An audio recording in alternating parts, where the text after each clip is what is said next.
Good. Call your next witness, please. Can we call Arlene Holmes?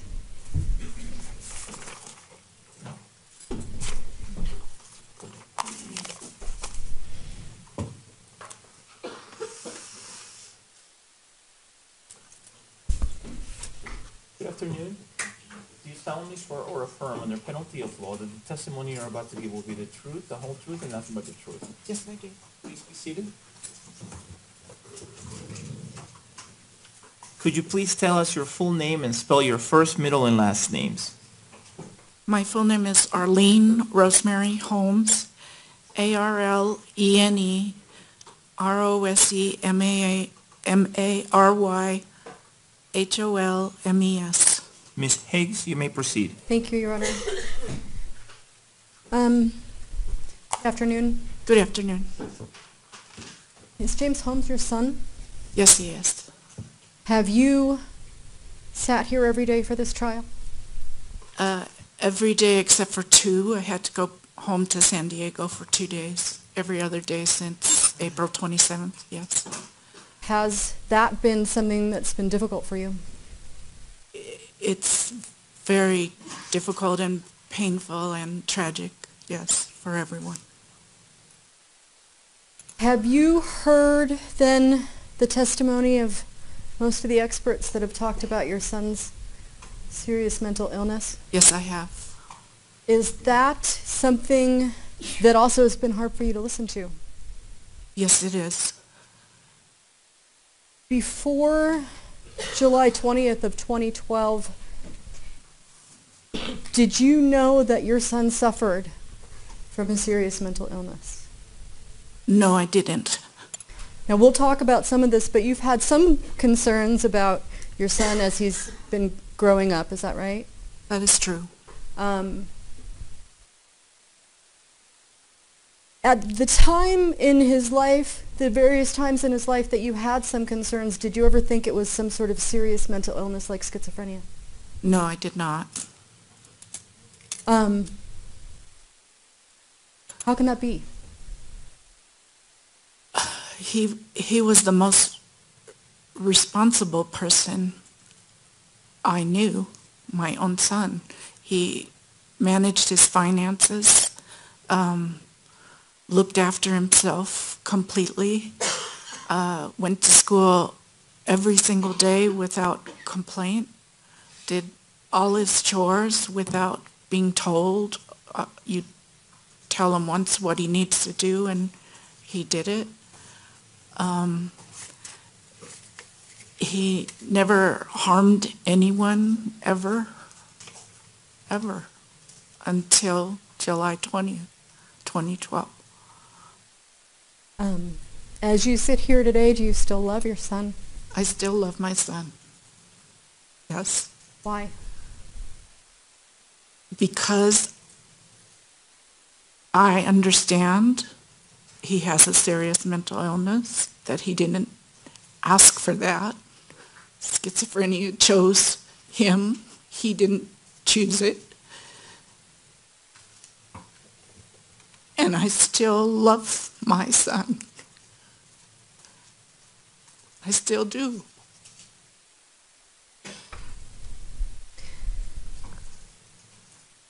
I want to talk to you now a little bit about that time in the months before July 20th of 2012, okay?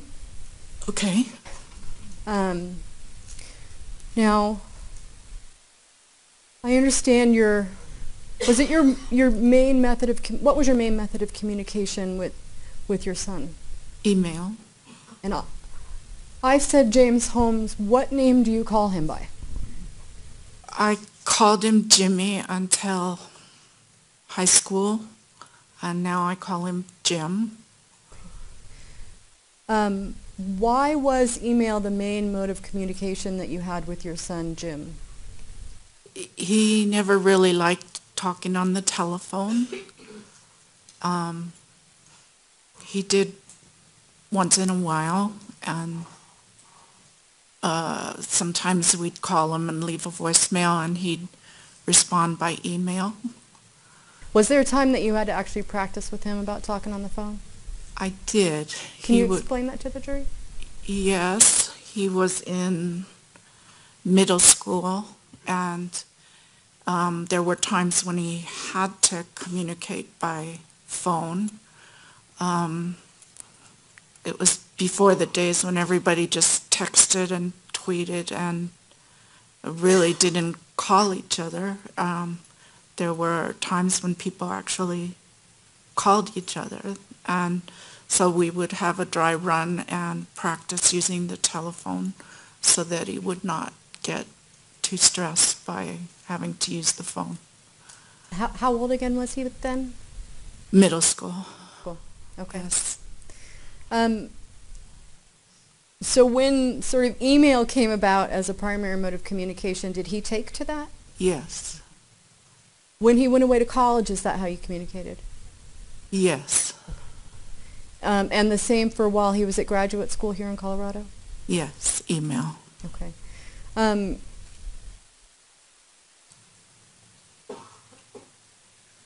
Even when you communicated with him in email, was he verbose?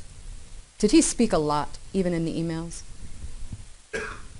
No, but if you're asking me about the time in Colorado, it got shorter and shorter in Okay. his emails. When did you notice that it was getting shorter and shorter?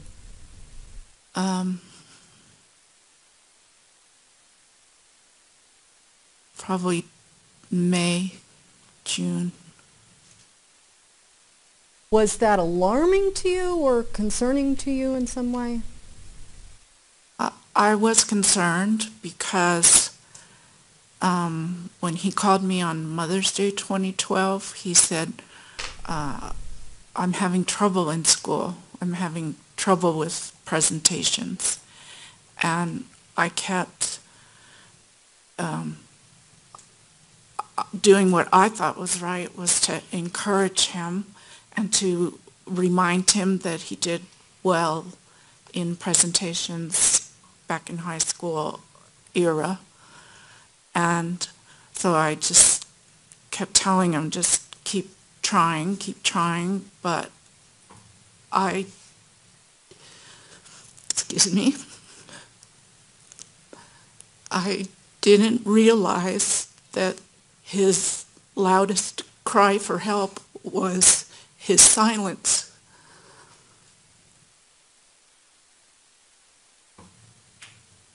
Somewhere in that period of time, did you get a phone call from a Dr. Fenton?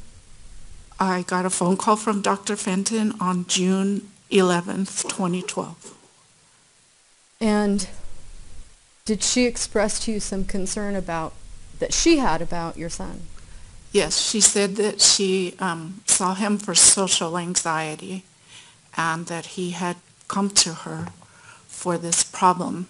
But initially, the very first thing she said was, did you know that he was going to quit school or had quit school? And I said I suspected it because he said he was just struggling. It wasn't fitting with his personality to do these presentations. Mm-hmm. Did she ever tell you she had concerns because he had expressed homicidal ideation? No, never. Do you wish she had? Of course I do. Of course. We wouldn't be sitting here if she had told me that. Would you have been out here the next day? I would have been crawling on all fours to get to him. He's never said that he wanted to kill people. She didn't tell me. She didn't tell me. She didn't tell me.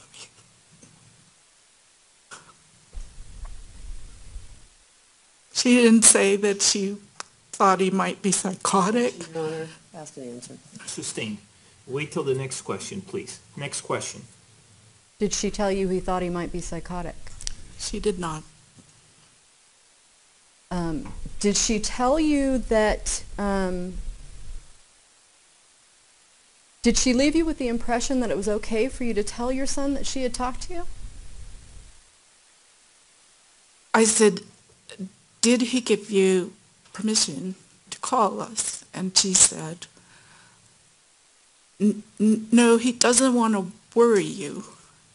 And I said, we can call him and not mention that you called. And she said, that would be good. Did she tell you that he had quit counseling? No. Did you have some relief in this idea that you thought he was still in counseling with her?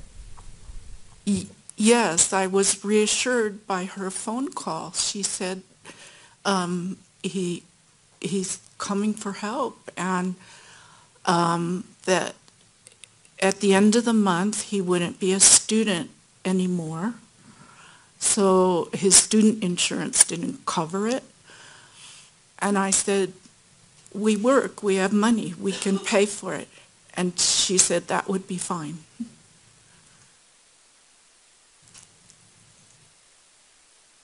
Did you continue to communicate with your son after that? Did you communicate anything to him about that conversation?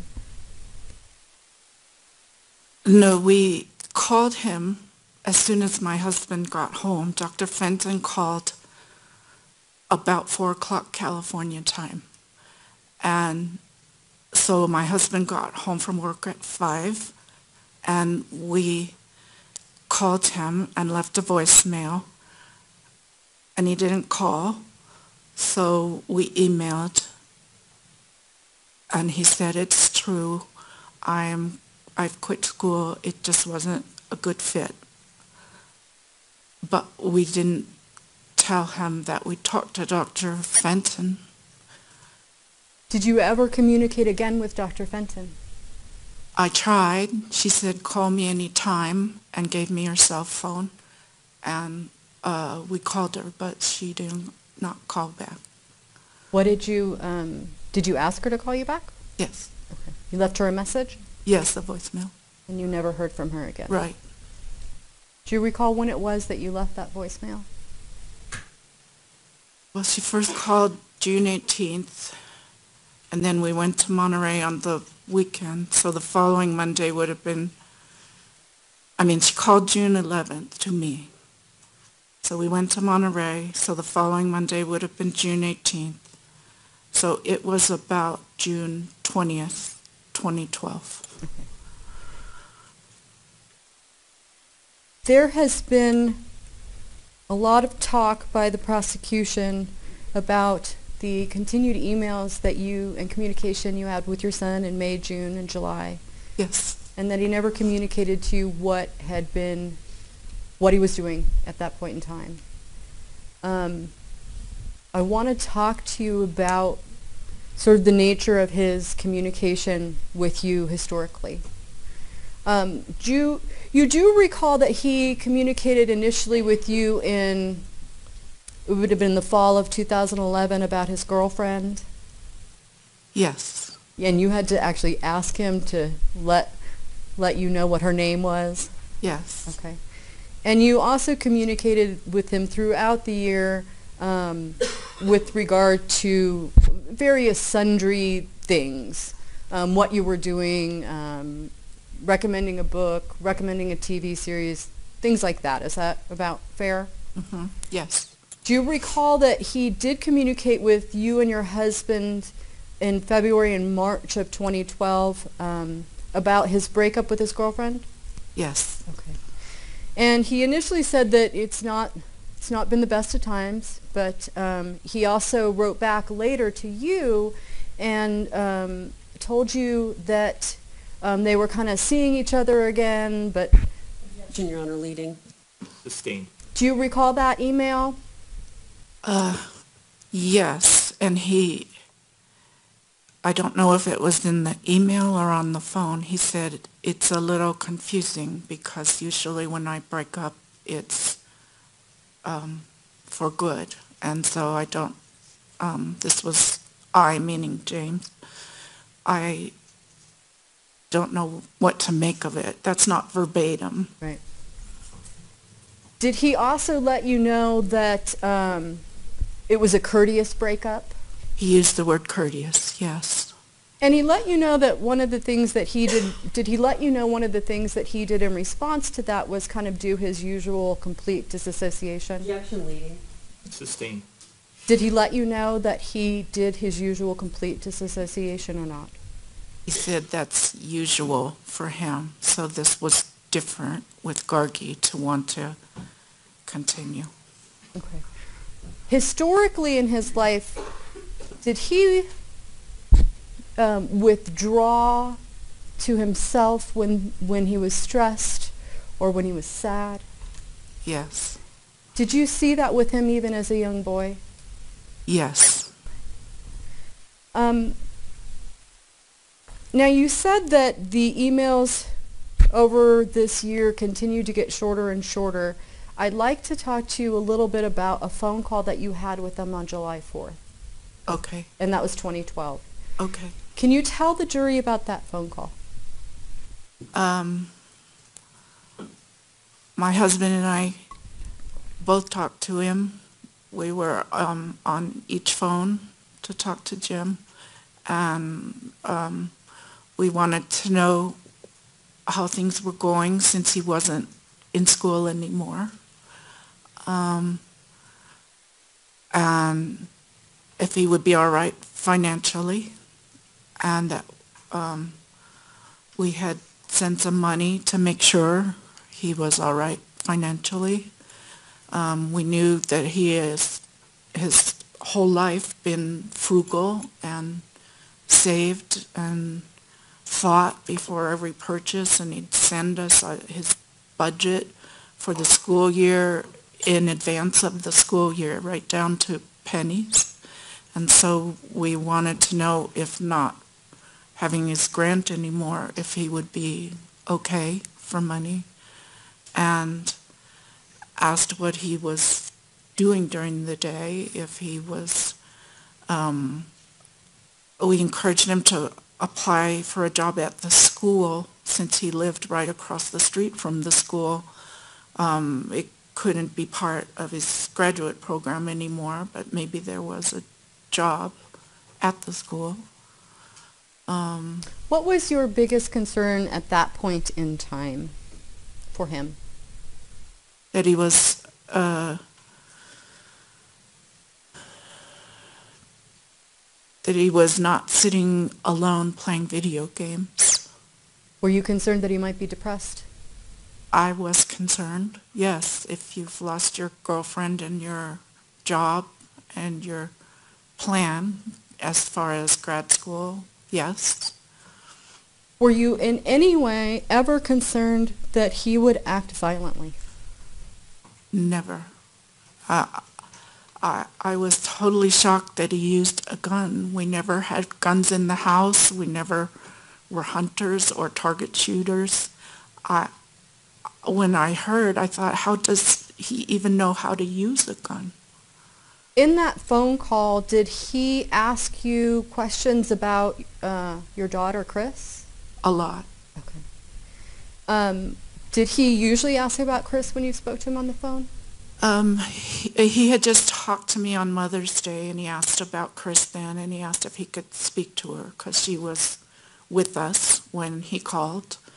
And he was talking to her about school and asking how her first year of college had been. And so they spent some time on the phone together. That would be Mother's Day, May 2012. Okay. And then he asked about her again on July 4th? Quite a bit of that conversation was about her. He wanted to know why she hadn't passed all her classes, and she wasn't with us at the time we called. She was with her friends. But he said, please tell her that 5 classes is too many. She shouldn't have taken so much, and that it's too hard in college to do that much. Was there anything about him during that conversation that was different to you? It lasted a long time, and usually he's either quick on the phone or email, and he must have talked to us for a good half hour. That's unusual. Did he seem sad to you? Or did he seem happy? What was his expression, do you know? No, neither. Okay. Neither, just talking. Was it an alarming phone call for you? In the sense that I didn't know what was going to happen to him next. I didn't get that sense from his phone call that he had a job yet. And his tone of voice was not alarming. Okay. No. After that phone call, did you still plan on coming out to Colorado? Yes, even more so, actually. Okay. Was it, in your mind at that point, was it extremely urgent or not? No.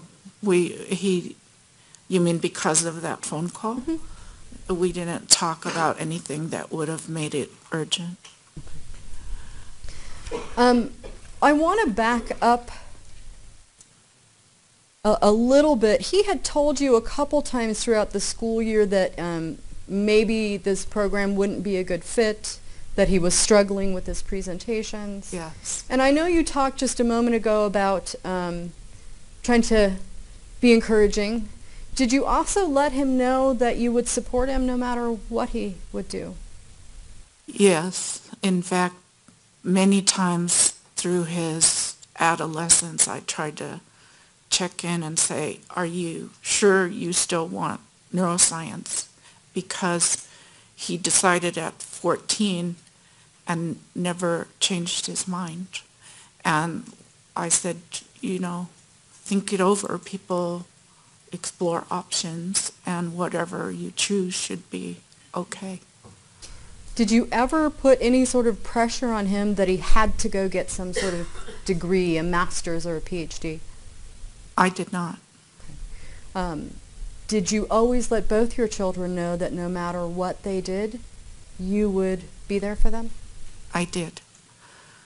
And I know you did that with your daughter, Chris, as well, with her music?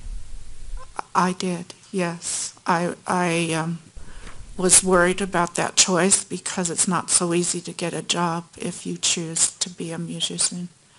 But I told her we would be supportive of her choice. Is that something that's important to you as a parent? Yes. Let's back up a little bit further to the family holiday you had in December of 2011, okay? Okay. How long was that holiday for? The actual time we went away? Yeah, the actual time that your son was with you. Okay. I need to think a second. I think he came home from Denver about the middle of the week, so maybe 10 days. Okay. How did he seem when he came home? He was ill. He had swelling on each side of his neck. He was tired all the time, and he wouldn't eat.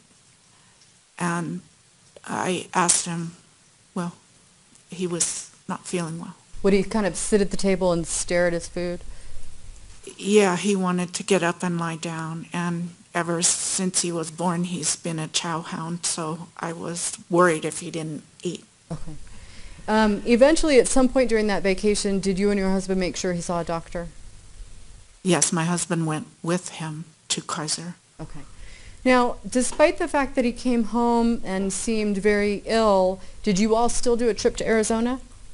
We did. He slept in the car, and we went to Arizona, and we stayed in a hotel because my brother had cancer, and we didn't know if Jim would ever see him again. So we just let the kids sleep, and Jim and Chris he was better after a lot of sleep. They went on a hot air balloon ride together in Arizona. Did they also stay in the same hotel room together? They did. Did they do any other activities together? Went to lunch. Okay. And you all hung out together as a family? Yes. Chris ever complain about having to hang out with her brother? Not then. By the time they were older, they were over it. Yeah. When they were younger, they did good when they were little. Then they had a time when they got tired of each other, and then they were good again. So they appeared to have fun with each other on that trip? They did. We played apples to apples with my brother. That's our usual game. Okay. And when you talk about your brother, is this your brother Dex? James Dexter Egan. We call him Dex. Okay. I want to I want to touch on one last subject from 2012, and that's when you first got to visit your son after July 20th. Do you recall visiting him? In jail? Yes. Yes. Do you recall when that was in relation to July 20th? Yes. It was about August 12th. Okay. Did he seem different to you at that time? Completely different. What was different? He had trouble finding each and every word. Each word, it was chopped, like he couldn't just say a sentence. And he didn't look at us. He just looked down, and his hair was red, and of course he was in jail scrubs, not clothes, and his feet were shackled, and his eyes were kind of darting back and forth. They weren't like now he can look, he's looking at me. But in 2012 they were just not controllable. And not around his eyes, but his eyeballs were, well, the word bulging has been used, and I can't think of a better word. They were bulging. Like a physical difference? Physically different and unable to communicate in the same way as usual. Was he still able to understand your conversation? He did. But he just had difficulty finding the words?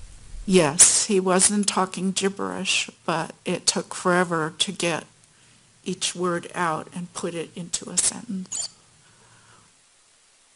I want to really change gears now, okay? Thank you.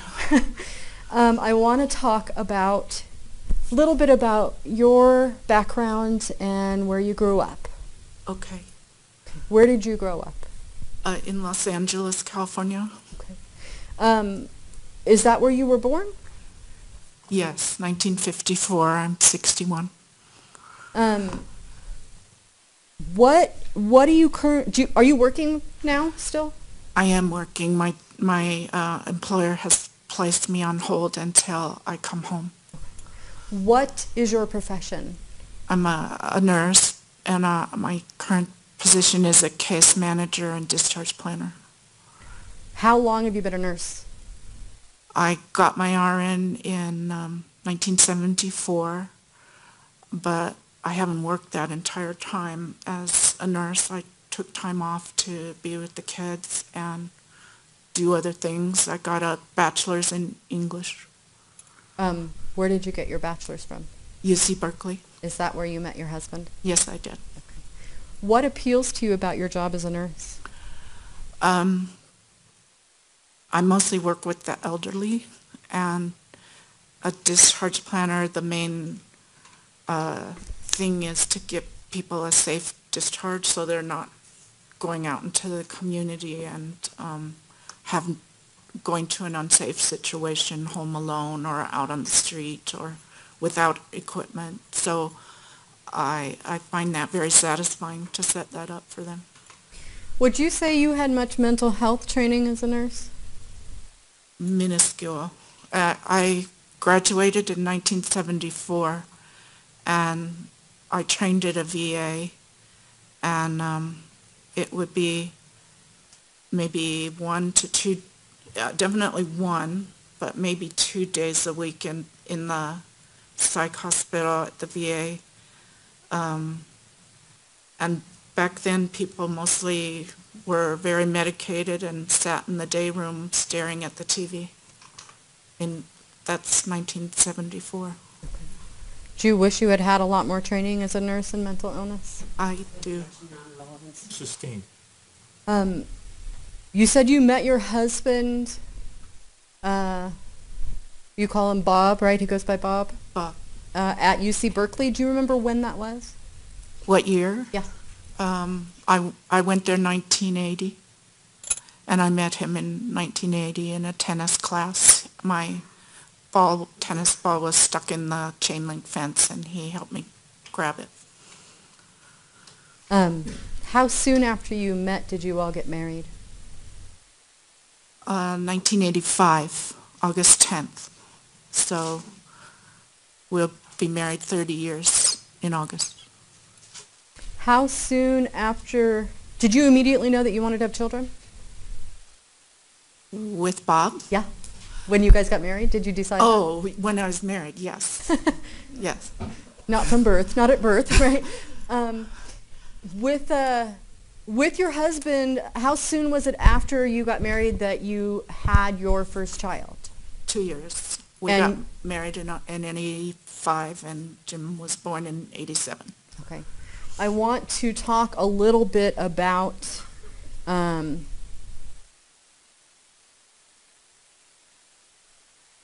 you felt. How did you feel when you first found out that you were pregnant? Oh, it was, Your Honor, relevance. Sustained. How did you feel when your son was born? it was exciting. He was planned for and wanted and waited for and hoped for, and he was just this miracle that we wanted a child and we had one. Was he a sort of the first even grandchild in the family? Yes, on both sides. And we saw his birth announcement yesterday. His birthday was again? December 13th. And was he a loved child even before he came into this world? Yes. And if I can approach, Your Honor, with D-TR-103, 104, 105, and 107. You may.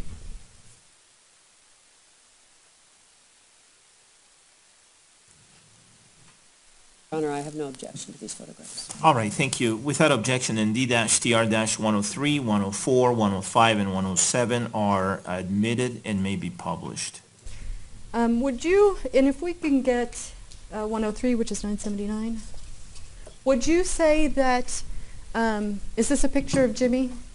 Yes. Okay. And what's the, is that a special toy that he had? Yes, he's 3 months old, and that's his bunny. Would you say that he, in general, was a happy baby? Yes, generally. He had some ear infections and a little short period of colic, but when those were clear, he was such a happy baby. I'd take him out in a stroller and people would say, "You're lucky. You're lucky." And if we can see 104, which is 976. So tell the jury about this picture. He would be about 9 months old, and we sent out Christmas cards that had our new address when we moved to a little bigger house in anticipation of having a second child. Was that when you moved to the Prairie Dog neighborhood? Yes, it was. Our first house was in San Diego, the first house we owned, and Prairie Dog was the second house we owned. Can we get 105, please? 973. Were you and your husband happy with having a baby in the home? Yeah, it was great. I mean, I asked for extra time off from work, and we did without my income so that we could be with him more. And it was just, it was what we had prayed for. We can get 107. And we saw a number of, which is 1036. We saw a number of baby pictures yesterday as well. Is this another picture of your son? Yes, I can't tell you exactly what age he is here, but I'm guessing he was under 1. Did you take a lot of pictures of him? So many. We have so many books of him, and back then there was no digital, so they were just pictures. Now, I'm going to, if I can approach with D-TR-108. Yes. I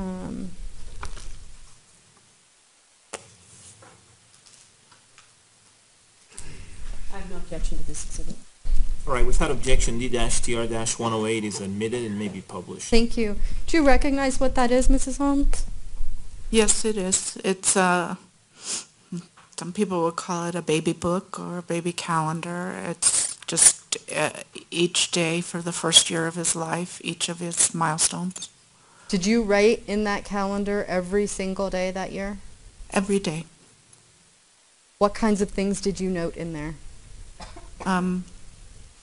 Well, the milestones of babyhood, when he walked at 10 months, when he rolled over, when he sat up, when he walked, when he ate solids, when he was weaned off breastfeeding, how he got along with the dog, how he would try and get rid of his vegetables by feeding them to the dog.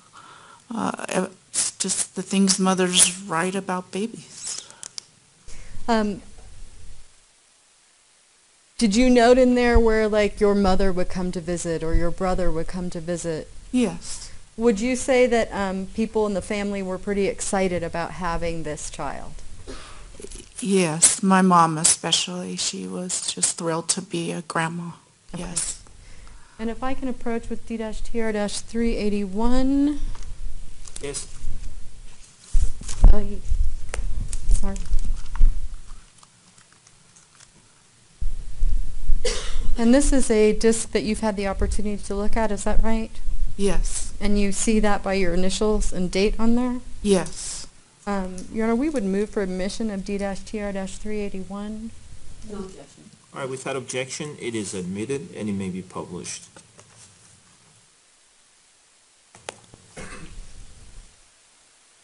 Here's little Jim, just going right after the drawers, the pots and pans. Jim,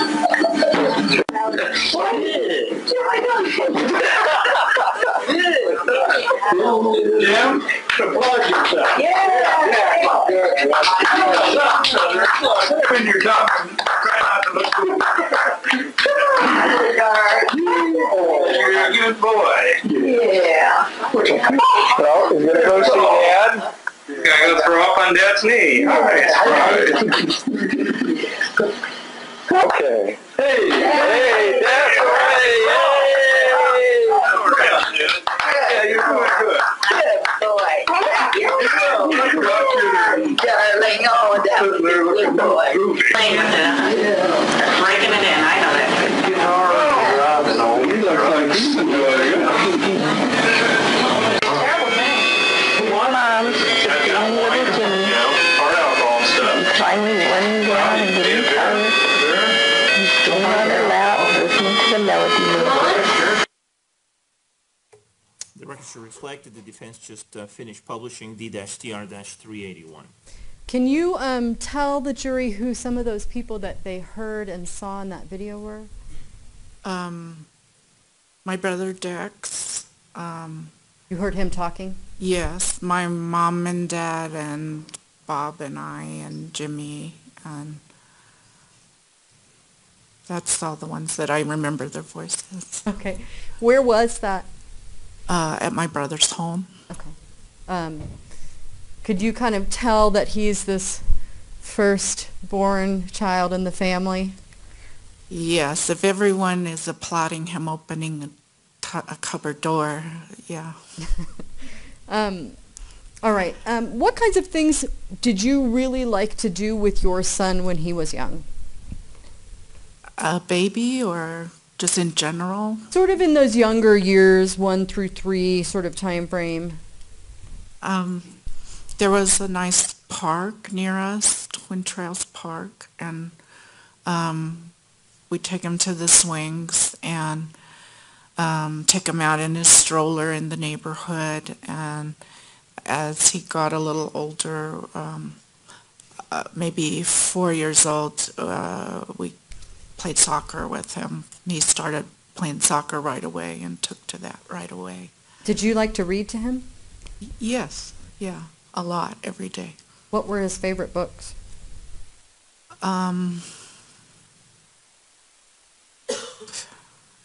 There's one about Slow and Steady Wins the Race with Goofy and his jalopy. Did he also like the Goosebumps series? Yeah, that was when he was old enough to read by himself. Okay. That's all the kids were reading, Goosebumps. If I can approach with D-TR-109, 110, 111, 112, and 113. Yes. Your Honor, I have no objection to these. All right, without objection, D-TR-109 through 113 inclusive are admitted and may be published. Now, was he, how would you describe him as a kid? Was he an organized kid? Yes, more than above average with organization. Was that even from a very young age? Yes, his toys, his books, everything were lined up. Did he put his Goosebumps books in a particular order? In order of acquisition. And how old was he then? Goosebumps would be about 9. Was he a kid that wanted to please everyone? Yes. If we can get D-TR-109, 1041. And he's a little bit older here. Yeah, I'm guessing 5 or 6. Okay. And 110, 1021. And what's he holding there? His blanket, a blankie. What, can you tell us about this blanket that he had? Did he carry it around with him everywhere he went? Yeah, it got pretty ratty. This is the same one that was in the baby picture. Mm-hmm. And finally, eventually, we just cut a square of it off and stuffed it in his drawer so that someday we would give it to him and laugh. When he started school, even in kindergarten, did he ever complain about going to school? Never. I never had any problem with that. Okay. Did you try to stay involved with him in his school over the years? Yes, I volunteered, and we'd always go to parent-teacher conference, and if there was some event like a carnival that we could help with, and it was on a Saturday, then we would do that. Did you keep some of his schoolwork? Yeah, I kept a whole big book. I have a lot of his schoolwork. Mm-hmm. Yeah. Can we see D-TR-111, 2579? Is this one of the things that you kept? Yes, 1997 he would be in third grade. Can you read that to the jury? My family. My family is nice. My family is really helpful to me. I love my family a lot. Can we get D-TR-112, 479? Do you recall this, what this is? You have it there if you want to flip through it. Yeah, I think Mrs. Heston that came to court assigned this. And it was to get the kids to write a longer essay. And he chose to write about you. I honestly don't remember whether he was assigned to To write write about about you? his mom or whether he chose it.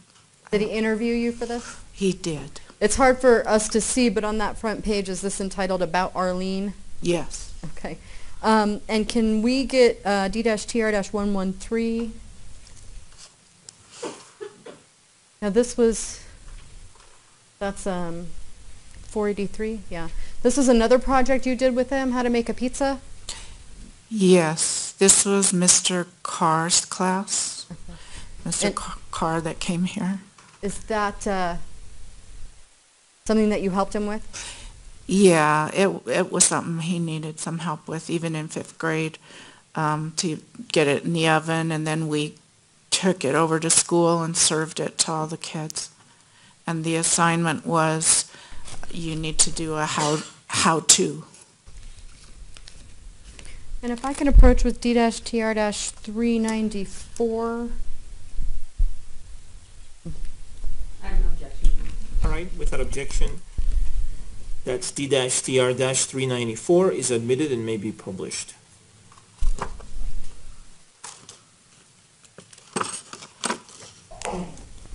You remember his Holmes family book?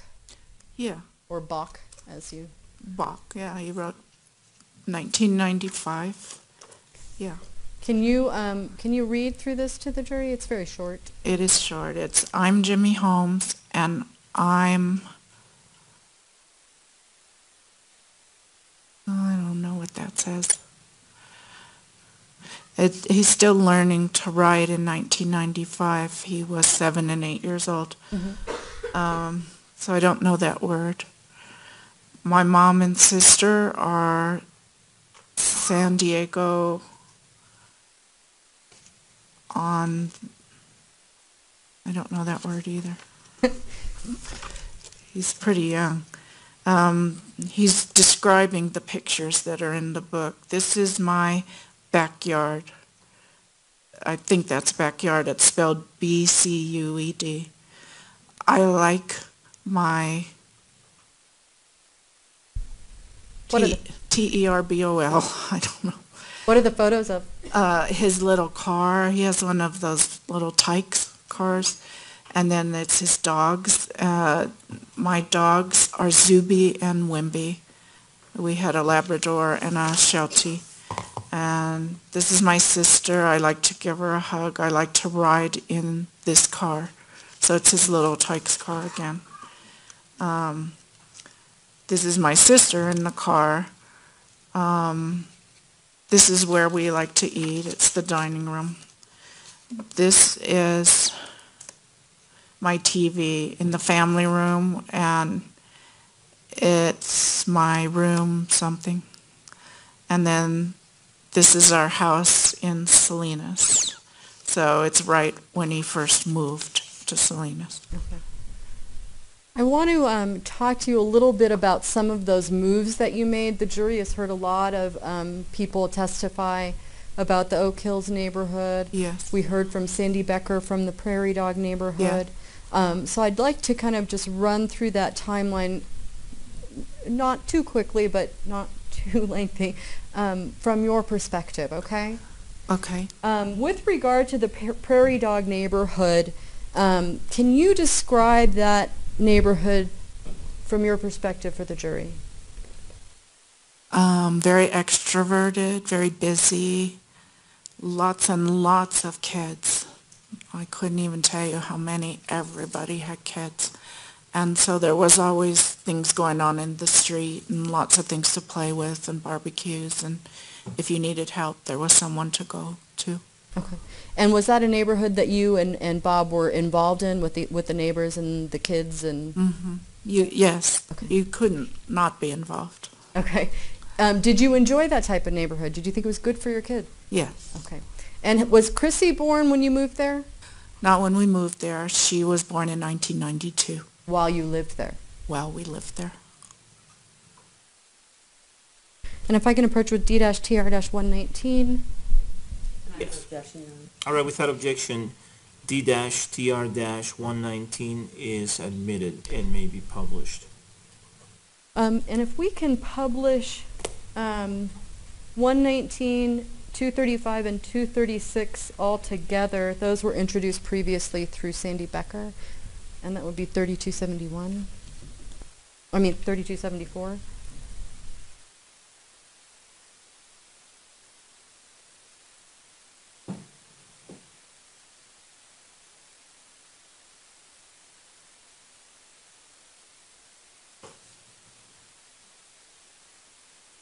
So you saw the photo on the left and the photo on the bottom when Sandy Becker was here to testify? Yes. Okay, and the one that you just looked at that we just introduced is on the upper right. Are all these kind of representative of activities in the Prairie Dog neighborhood? Yes. The one on the left is they're playing Red Rover with Gary Becker. And the upper right is we used to have Easter egg hunts for the kids. So there was so many kids, we'd keep them in the garage until they went out back to look for the eggs. And then down below is some of the neighborhood kids. One has an Etch-a-Sketch, and they must be watching TV because I don't see any controllers, so they're not playing video games. Fair to say that video games are something popular in the time that Jim and Chrissy were growing up? Yes. Okay. Did you ever have any concerns about your son when he was in this neighborhood socially or developmentally or anything? No. Okay. Now, after you lived here, you said you moved in 2005? I mean, 1995? 1995 to Salinas. Okay. And we've heard about that neighborhood that it was very similar to Prairie Dog. Is that fair? Lots of kids. The difference was that they were all boys except for Chris. Now, when you were in Salinas, Salinas, Oak Hills, Castroville, all same area, correct? Mm-hmm. Said Yes. yes. Thanks. At some point, you decided to go to counseling at a Salinas counseling place. Is that right? Family Services of Monterey. Okay. Why was it that you decided to do that? They put an ad in the paper that they had a character building program, and it said that it fosters good family relationships and trust and responsibility, and I thought, oh, who wouldn't want that? So we went, and When you say we, who is we? Bob was at work, and I worked only part-time, so I took Chris and Jim and myself, and we went 3 or 4 times. Now, was that was around January through April of 1996? I can't remember the exact year, but it was in Salinas, so it was probably 96, 97. But fairly soon after you moved there? Yeah, a year maybe. Okay. When you went in for the first visit with your son and your daughter, tell me how that first visit went. Well, Chris did all the talking, but she always does. We're a pretty quiet family, and there was a social worker. His name was John, and we waited in the waiting room a really long time, so we didn't spend a full hour with him, and he just asked about our family. Do you recall him asking about your son specifically? Yes, because Jim doesn't talk a lot. He wanted to know, if I had concerns about that, and I said, yeah, I think it would be good for him to talk more. Okay. Did you have any concerns about him not making as many friends in the neighborhood yet?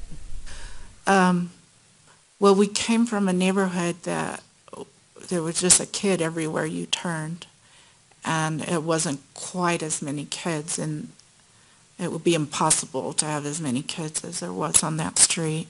So when we moved to Salinas, there were still a lot of kids, but Jim was still finding his feet, and I am not a fan of video games. I think that it's better if the kids are doing just out and getting exercise and in nature. And Not a fan of TV either. I would prefer they're out playing. Mm-hmm. Okay. So was that something that you also mentioned there at the counseling? That I don't want him to be too many hours playing video games. I mean, up until this point, your son was a good child, but are you saying that he was like a perfect kid? He never threw a toy or never got upset or never... No. Was there anything about his behavior as a child that you thought was alarming at that point in time? Alarming? No. Nothing more than you might expect from every child growing up? Right. Okay. Do you recall the second visit that you had there at in Castroville? Or, well, let me ask you this. Do you recall what the goals were that you set with the counselor? Increased cooperation, increased socialization? Right. Okay. And I wanted the kids to be kind to each other and to everyone. That Mm-hmm. was important. Mm-hmm. Were you worried that they weren't being that way?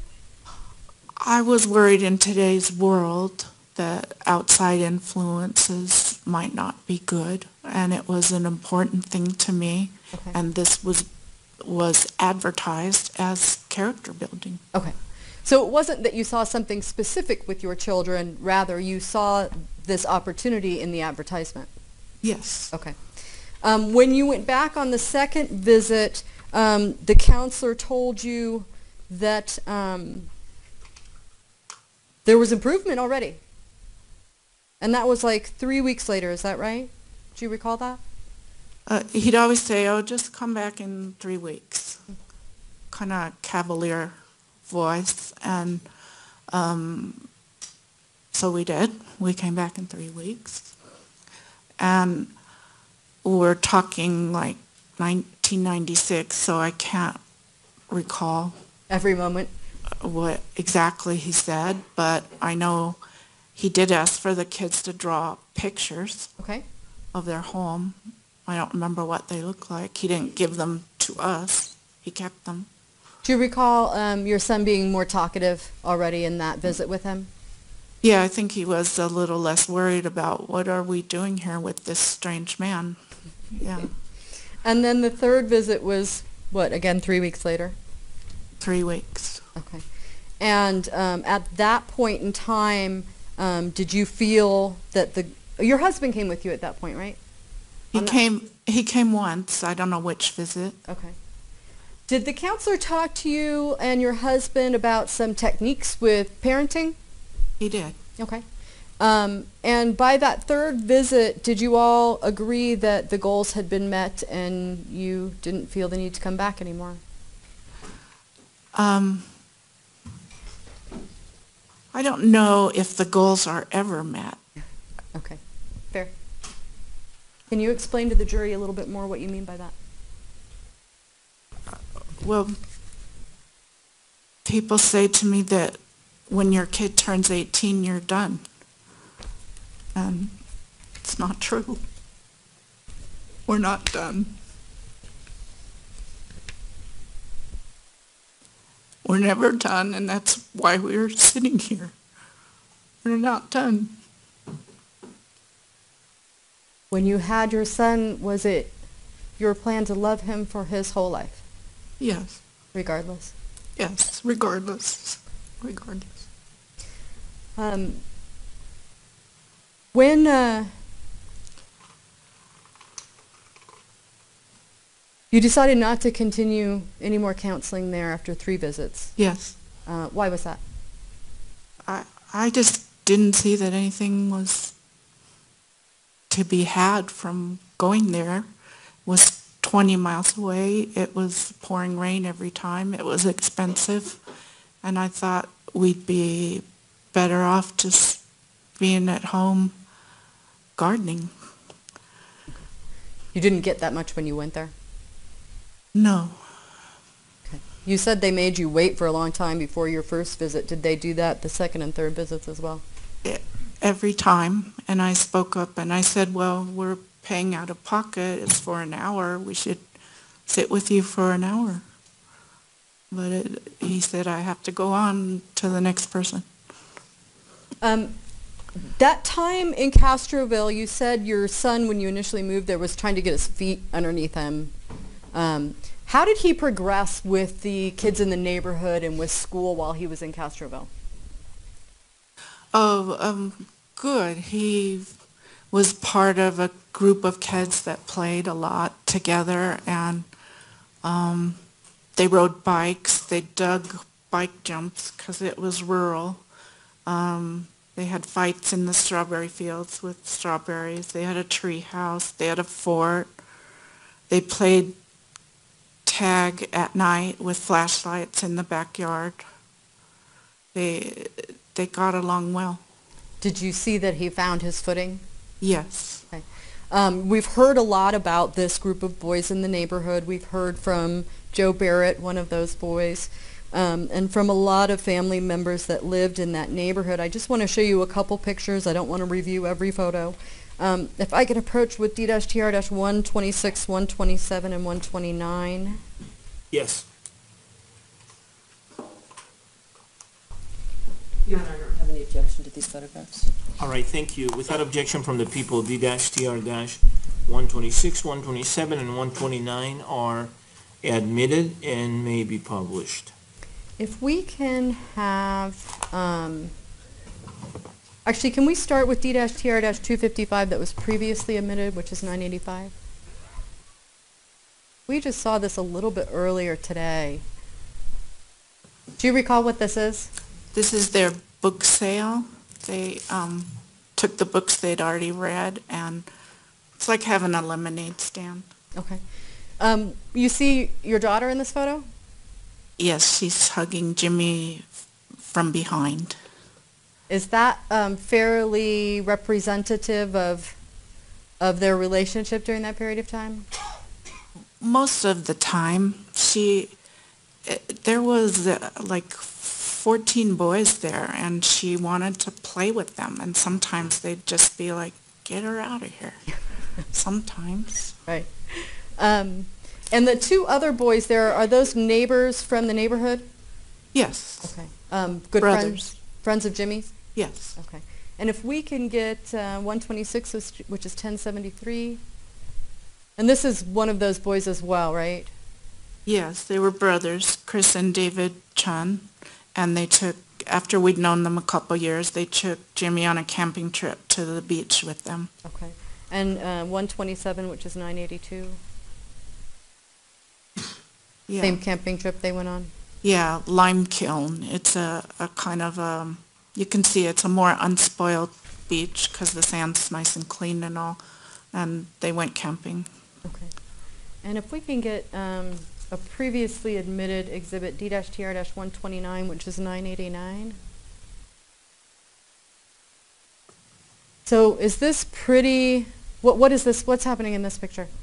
They're just all goofing at our house. The Barrett boys and the Chun brothers and Jim and another kid, Michael, that lived there. They're just playing around. Did they do this every day? Every single day, because they all took the bus home from school, and some of the mothers didn't work. So If I can approach with D-TR-382. Yes.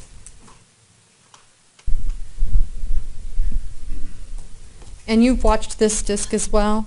Yes. Your initials are on that?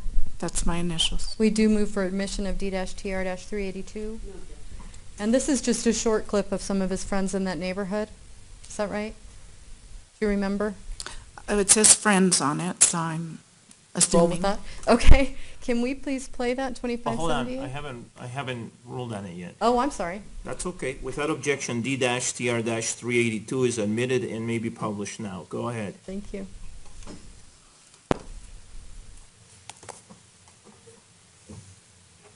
He's pointing at you a lot, but he has his finger like that. It's not that, you see? What is it? Oh, cool. Let's see it. Yeah, hold it up. Hey, Jim. Hey, Cool. and dogs, Nicky. Jim. Let's see it. Oh, hey, cool. Right there. Wow. The shack, upside down. The color above the rest. There he is. Yeah. Wow, way up there.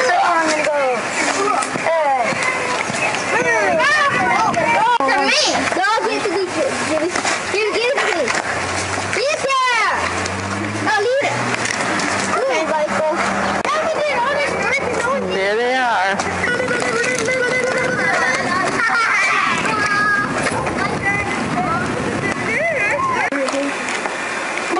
That was Jimmy and Ryan doing their volcano with baking soda and vinegar and red food coloring. You're coloring. It is July 4th, 1998. Red, white, and blue ice on a Monterey cold day. And here's Sue at the snow cone booth. Her customers are getting her red, white, blue ice. The record should reflect that the defense just played D-TR-382. You may proceed. Thank you. Did you have any concerns during that time period with regard to your son and his behavior, his development? During the time we were at Oak Hills? Yeah. Only the things at the Family Service Center that I said that I want a good culture and upbringing and want he and his sister to be nurturing and sharing, and it wasn't so much specific to Jim, but in general I saw the video game culture approaching. So this was generally things that were important to you with regard to how you raise your kids? Yes. Okay. Now, when you left Oak Hills, that was what year? What year? We were there 5 years, 95 to 2000, June of 2000.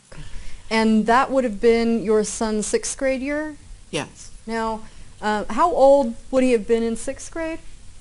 He was born in 87, so December of 87, so he was 12 when we moved. Okay.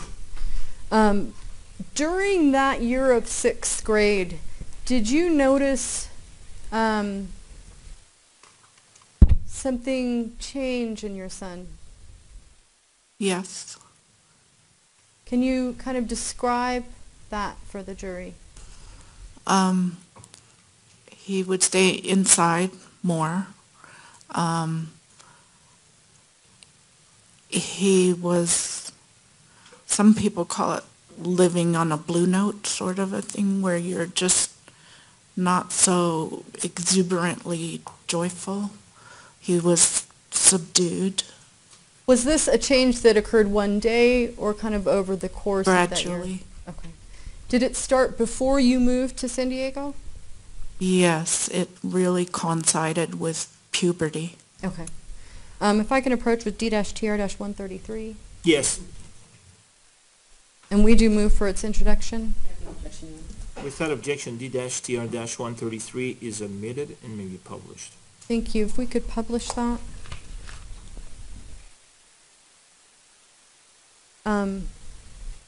Is this a photo where you see that change in him? Yes. He just, the joy went down. Okay. Did you know what that was due to? I thought it was puberty, that he was kind of working his way through puberty and that grouchiness was part of the parcel. If we can get a group of photos that have already been introduced, which is D-TR-327, 326, and 328, which would be in 3271. Do these photos also kind of show that? Yes, they do. And what time frame are the two photos on the left? Salinas, so it's prior to the year 2000 on the left. And then on the right is, he'd be maybe 13. That's the Christmas tree. And so that's like 2000. So kind of late 1999 in Salinas through the spring. The Easter photo that we just saw was in the spring of 2000 before you moved? Correct. And then you still saw it after you moved, is that right? Correct. Was he happy about the move? No. Was Chris happy about the move? Well, Chris is pretty easygoing, so she was like, you can swim more often, the weather's great, we built up the good points, and so she was fine.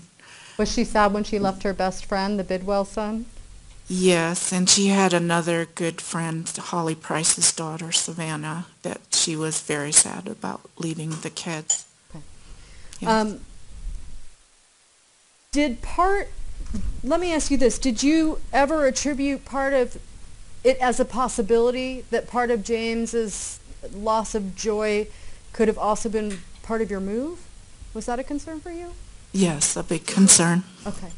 What did you do as a result of that when you guys moved to San Diego and you continued to see this with him? We contacted our insurance for a referral to a counselor to help get some counseling for adjustment for a whole family to this move, but in particular we were worried about Jim being happy, and especially because the kids in the neighborhood were not welcoming. Before you sought out the counseling, because I understand the counseling began in James's 8th grade year? 8th to 9th grade? I believe it might be 7th grade. Okay. Did you make any efforts to try to get him to make friends in the neighborhood? Yes. I went door to door introducing myself, that we were new in the neighborhood, and there was someone from church had a kid his age that I asked the mom if he could come down to see Jim. And there was a mom I knew from when we were in San Diego before, and I called from the Prairie Dog neighborhood. But the kids were now in a different phase of their life, and they were really highly scheduled. Was he able to make friends in San Diego easily? Not as a result of my effort. Okay. Eventually he did make some friends through school. At school they had like a rec room with ping pong, and he would go there to play ping pong. So I was happy about that because A, I had nothing to do with it. He did that all by himself, and B, that's pretty good initiative that he did that on his own to make some friends. You talked about getting a referral for a counselor. Was that Mel Lipsy? Yes. And how long did you all go see him? Probably over the course of 1 year. Why did you stop going? Did you think the counseling had done anything, had solved the problem? What was your reasoning? I saw better adjustment, and after the course of a year, we were just all kind of going there, didn't have more to say. Did he ever ask to speak to your son alone? Never. What was the positive change that you began to see, and when did you begin to see that? Well, he was playing soccer, and he loved that. And every Friday night he went to a comic store where they sponsored Magic. It's a card game. So he had everybody, it was like cheers. Everybody was greeting him as he walked in the door. And he was doing well in playing the trumpet. Knew some people that were in band. So yeah, I saw some getting integrated into his new situation. Did you see things get even better by the time he got into like his sophomore and junior and senior years of high school? Well, transitions are tough for Jim. Going to a new place or a new school, it's tough. Mm-hmm. And so most of the time, he chooses his own activities, but we kind of pushed him into cross country because the coach had stuff over the summer, and so I thought that would keep him busy practicing and running over the summer, and then do cross country in 9th grade. Mm-hmm. It wasn't his choice. He didn't want to, but he wanted to make us happy. So he did it, but he was not happy there, really not happy, and I could certainly see that. One time I went to pick him up, and they were pairing up groups, and he was just kind of staring off into space. Did he become more busy and focused on school the more he got into high school? Yeah, Westview is a very hard school. The expectations are that you buckle down and do hours and hours of homework. Did he seem to get better? These concerns you had about his sort of loss of joy, his social isolation, did that seem to get better? It did. Did it ever go back to how it was in Oak Hills? No. Okay. During this period of time, did you have, whenever you had parties or he was around groups of people, did you try to give him tasks to focus on? Well, not just this period of time, but always. Okay. Like when we had Easter egg hunts, he would be the one to pass out the baskets or the bags. When we had a Christmas party, we would have him host the one to pour the hot apple cider. When my mom died, he was the one that greeted the people at the funeral mass and handed them the book to sign. So I think I read somewhere that shy people, if you give them a task, it kind of eases any kind of discomfort when there's a lot of people around. Did you, was that effective with your son? Yes. Okay. Yes. Throughout this period of time when you moved to San Diego, when you moved from Oak Hills, moved to San Diego, you had concerns about his isolation, you had concerns about his loss of joy. Did he ever have any problems in school? Certainly not academically, Mm-hmm. and never getting in trouble. The only time I ever, in 13 years of school, had a teacher or a worker talk to me about him was he and another kid in after-school program. There used to be, I don't even know if kids use them anymore, but there used to be a little plastic army men about that big, and they were getting bored and they were throwing them through the chain link fence at the cars.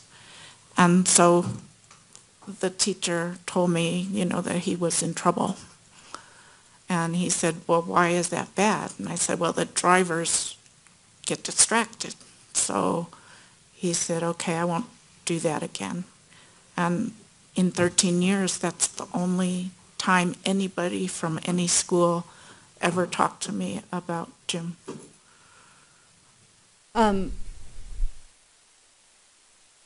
Was the fact that he wasn't he wasn't also the kind of kid that was staying out late, getting into trouble at home? No. And I know that you said there came a point between your son and your daughter where they didn't want to hang out that much anymore. By this point in high school, are they sort of into their separate interests and getting along okay? Right. The fact that he's not getting in trouble, that he's doing well in school, he's always getting good grades, did this sort of balance against any concerns you had about being isolated or losing his joy? I think that's true. I always thought I had a good kid. So even with the concerns that you did have, do you think it was anything at the time out of the ordinary, that maybe other families had their issues with their kids, that it was along the same lines?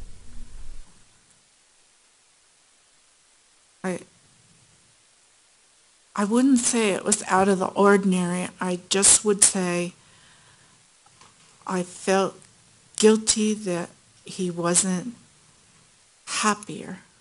And I know happiness is up to the person, but I'm his mom. So I felt like there was something more I could do. So you always continue to try? If I cook better, if I make a better vacation plan, if I do something, it will make happiness. For both of your kids? For all of us. Right. I want to talk to you. You mentioned before that you had some pets, that Jimmy put a picture of his pets in one of his family books. And I want to show you a couple things with regard to that, and that's D-TR-137, 38, 140, 139, and 142. I don't have any objection to these exhibits, Your Honor. Thank you. I do move for their admission. All right, D-TR-137, 138, 139, 140, and 142 are admitted and may be published. Why was it important for you to have pets in your home?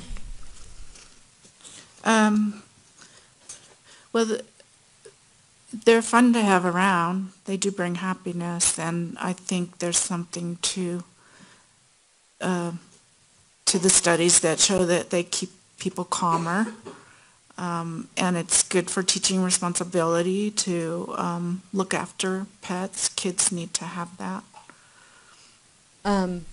What is, can we publish 137 and 138? Or, well, we have to do one at a time. 137. Is this a picture that you actually sent to your son since he's been in custody? Yes. You write him a lot of letters, don't you? Yes. What is this a picture of? This is Wimby. He's a Sheltie, and he was the runt of the litter. Nobody wanted him, and they were going to euthanize him.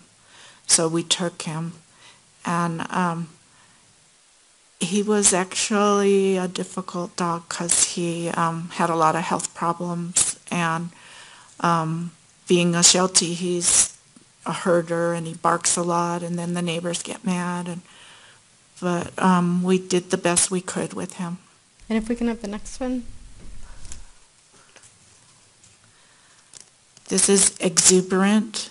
We call him Zoopy, and he was a canine companion. It's a program where you adopt a puppy and raise it for a disabled person and train it and socialize it. But he had bad hips, so he was unable to go to a handicapped person, so we kept him. How did your son get along with the dogs? Oh, good. Yeah, he was always good with animals. He walked them and bathed them and liked to pet them and cuddle them. He was good. You can we see D-TR-139, 1080?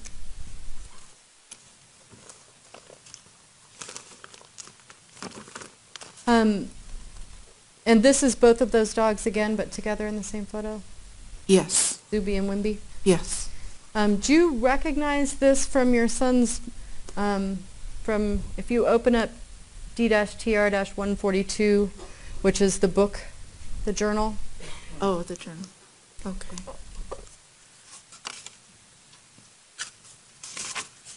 Yes, the picture's in here. Yeah. Can you read that second entry from the journal?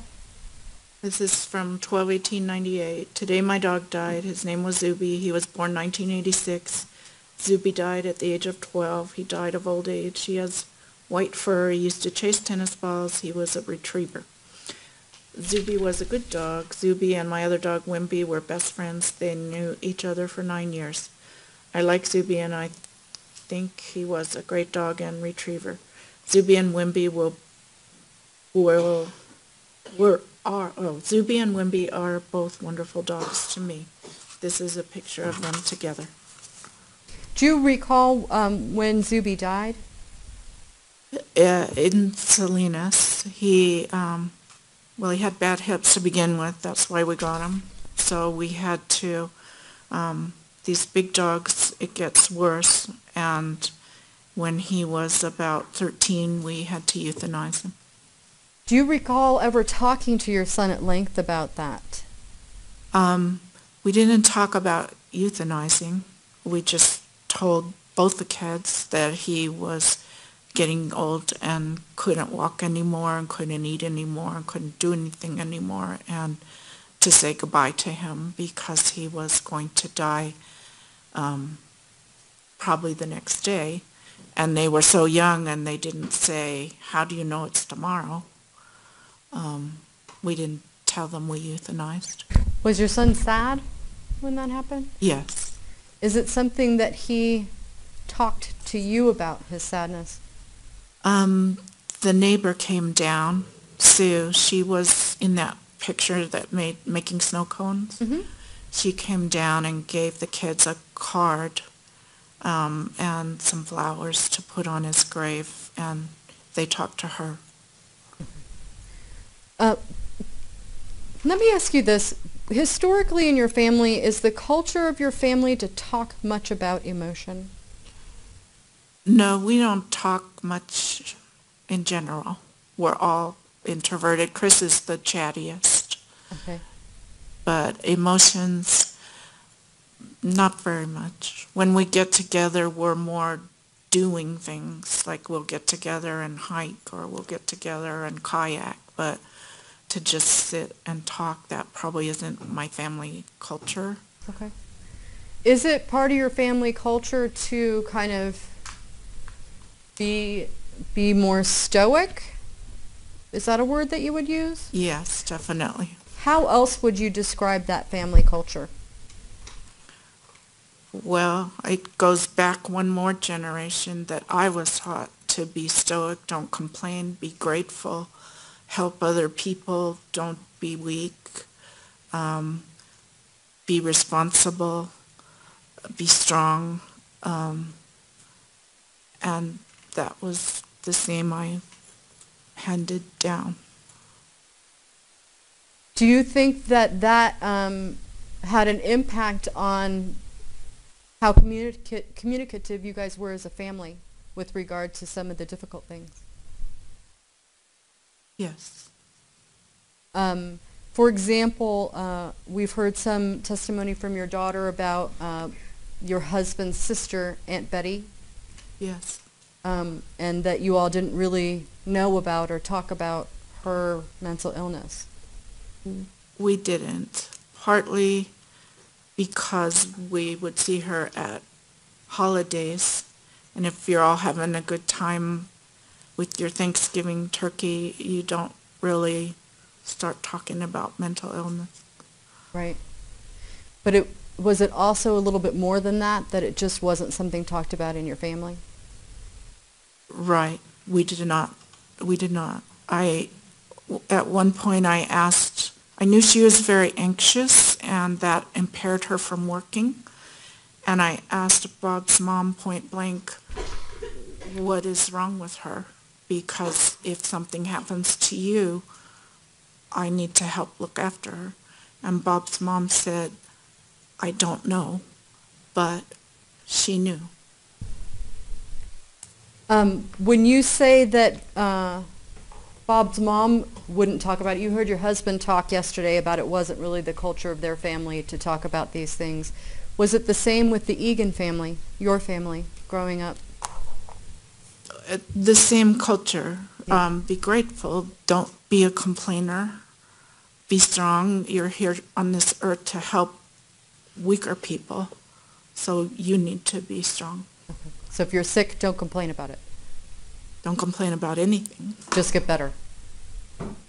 Just put one foot in front of the other. Okay. Do you think that culture that came from your side of the family also came into your family with your children? Yes. Okay. I want to just touch briefly on some of Jimmy's relatives. You said your mother and father were very happy at his birth? Ms. Hicks, I'm sorry, before we move on, Certainly. let's go ahead and take our afternoon break, Okay. okay? All right, members of the jury, it's time for a break, so let's take the afternoon break right now. Take 20 minutes. Please make sure you follow all my advisements during the break, and I'll see you back here in 20. Thank you.